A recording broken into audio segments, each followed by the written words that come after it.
నమస్కారం. City news తెలుగుకి స్వాగతం. ఈనాటి వార్తా విశేషాలు. దావోస్ పర్యటనలో భాగంగా టెమాసెక్ హోల్డింగ్స్ భారత హెడ్ రవి లాంబాతో మంత్రి లోకేష్ భేటీ అయ్యారు.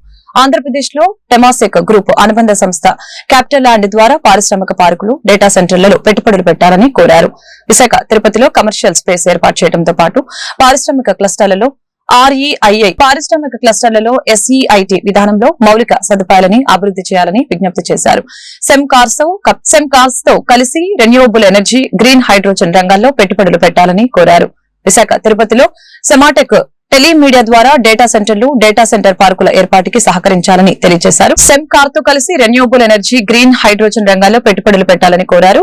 విశాఖ, తిరుపతిలో సెమాటెక్ టెలిమీడియా ద్వారా డేటా సెంటర్లు, డేటా సెంటర్ పార్కుల ఏర్పాటుకి సహకరించాలని అన్నారు. One of the highest per capita income in India, being now one among the lowest in South India. So this means I need to drive all sectors. So it's not going to be one sector. It's going to be renewable energy, green hydrogen, aqua, agri, defense, drone, IT, medical devices, manufacturing. I mean the whole 9 years. Pharma. So we are here to open up all the sectors, be frank with investors in terms of what we can offer as a state, but actually deliver on our promise to them. రాజధాని అమరావతి నిర్మాణానికి 11,000 కోట్లు విడుదల చేసేందుకు హడ్కో నిర్ణయం తీసుకుందని రాష్ట్ర పురపాలక శాఖ మంత్రి నారాయణ వెల్లడించారు. ముంబైలో జరిగిన సమావేశంలో నిధుల విడుదలకి హడ్కో బోర్డు అనుమతి లభించిందని మంత్రి చెప్పారు. అమరావతి నిర్మాణం కోసం హడ్కో ద్వారా 11,000 కోట్ల రుణం కోసం సంప్రదింపులు జరిపాయని చెప్పారు. నిధుల విడుదలకి హడ్కో నిర్ణయం తీసుకోవడంతో రాజధాని పనులు వేగవంతం అవుతున్నాయని ఆశాభావం వ్యక్తం చేశారు. కూటమి సర్కారు వ్యతిరేక విధానాలని ప్రశ్నిస్తున్నందుకే తనపై అక్రమ కేసులు పెడుతున్నారని మాజీ మంత్రి కాకాని గోవర్ధన్ రెడ్డి మండిపడ్డారు. బుధవారం ఆయన మీడియాతో మాట్లాడారు. వైఎస్ఆర్సీపీ క్యాడర్ పై కూటమి దాడులు చేస్తున్నారని, పరామర్శకు వెళ్లిన తనపై అక్రమ కేసులు పెట్టడం దారుణమని తెలియజేశారు.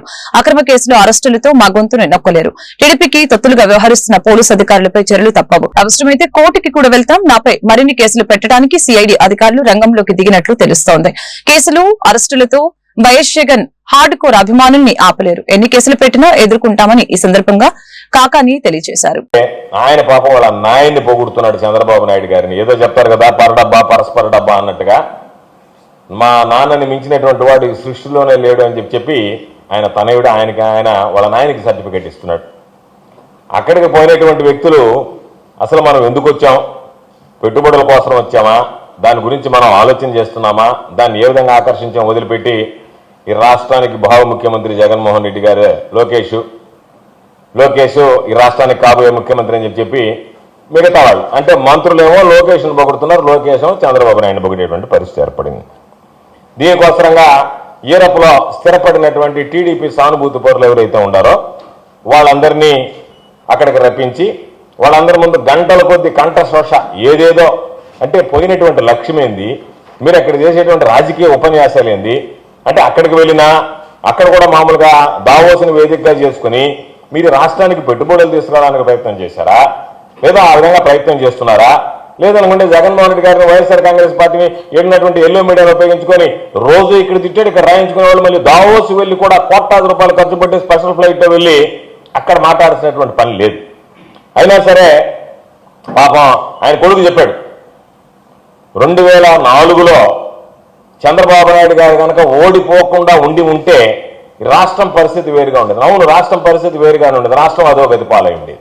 ఎన్నో ప్రాణత్యాగాల ద్వారా ఎంతో మంది కష్టాలతో సాధించుకున్న విశాఖ ఉక్కు పరిశ్రమకి కేంద్ర ప్రభుత్వం 11,440 కోట్ల ఆర్థిక ప్యాకేజీని ప్రకటించడం చంద్రబాబు పాలనకి నిదర్శనమని గుడివాడ ఎమ్మెల్యే వెనిగండ్ల రాము తెలిపారు. టీడీపీ ప్రజావేదికలో ఏర్పాటు చేసిన మీడియా సమావేశంలో ఆయన మాట్లాడారు. కేంద్ర ప్రభుత్వం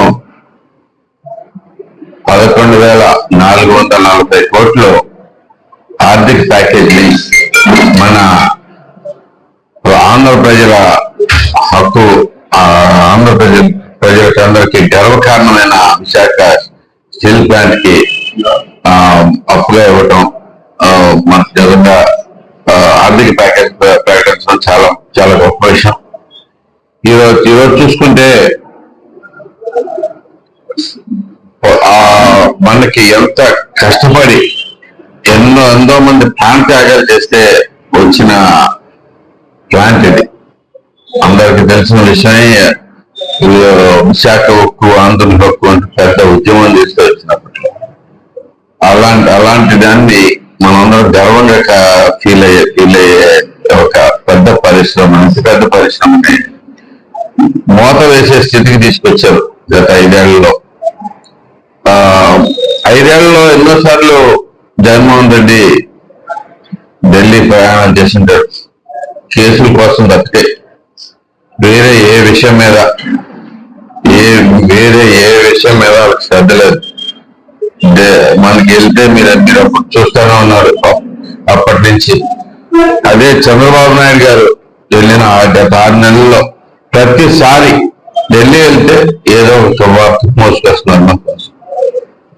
అలాంటి అంటే పనిచేసే ప్రభుత్వానికి, పనిచేయని ప్రభుత్వానికి, పనిచేసే ముఖ్యమంత్రికి, పనిచేయని ముఖ్యమంత్రికి ఒక తేడా ఎంత స్పష్టంగా కనపడతాం. చంద్రబాబు నాయుడు గారు ఒకసారి ఏదైనా చెప్పాను అంటే చేస్తాననే మనిషి. విశాఖ ఉక్కు ఎక్కడికి పోదు, అక్కడే ఉంటుందని చెప్పేసి స్పష్టంగా చెప్పిన మనిషి. గుడివాడ పురపాలక సంఘం ఆధ్వర్యంలో 24 లక్షల నిధులతో నూతనంగా ఏర్పాటు చేసిన 100 పుష్ కార్డ్స్ ని మున్సిపల్ కమిషనర్ శ్రీనివాస్ తో కలిసి ఎమ్మెల్యే వెనిగండ్ల రాము ప్రారంభించారు. పుష్ కార్డ్స్ పనితీరు, ఇంటింటి చెత్త సేకరణకు నూతనంగా ప్రవేశపెట్టిన మైక్రో ప్యాకెట్ సిస్టమ్ ని కమిషనర్ ఎమ్మెల్యేకు వివరించారు.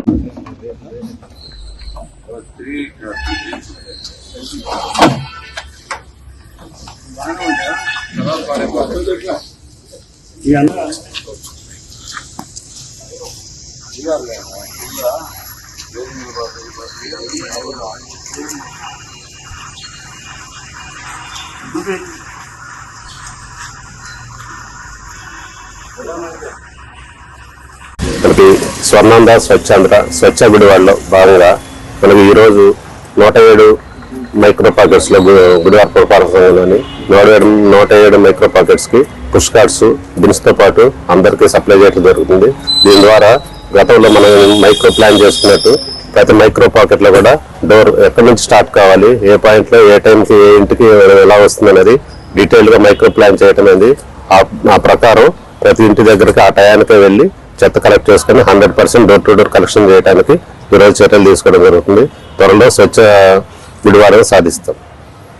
గుడివాడ రూరల్ మోటూరులోని డాక్టర్ బిఆర్ అంబేద్కర్ గురుకులం పాఠశాలని ఎమ్మెల్యే వెనిగండ్ల రాము ఆకస్మిక తనిఖీ చేశారు. గురుకుల పాఠశాల పరిసరాలను పరిశీలించి తరగతి గదులు వారీగా తిరుగుతూ విద్యార్థులతో గురుకుల పాఠశాల పరిసరాలను పరిశీలించారు. తరగతుల వారీగా తిరుగుతూ విద్యార్థినులతో నేరుగా మాట్లాడారు.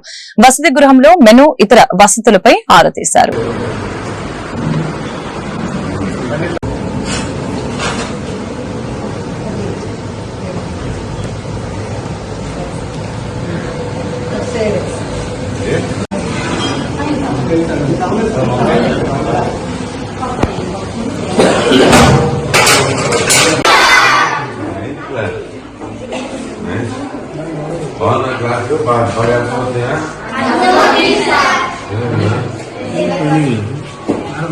అందరూ మొత్తం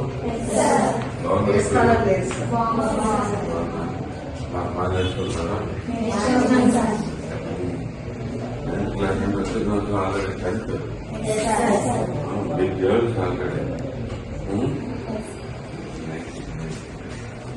Me clouds. Gatti chap. Vandu rasme bande sonda. Ide banda. Yes sir. Chapati kuda yedo class segment kuchi chekka. Edi?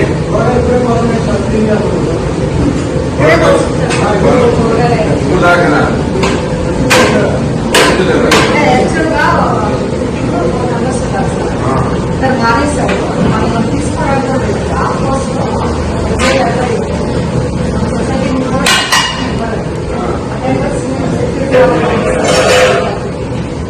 ఈ వార్తలు ఇంతటితో సమాప్తం. మరొక బిల్టన్ మళ్ళీ కలుద్దాం. నమస్కారం.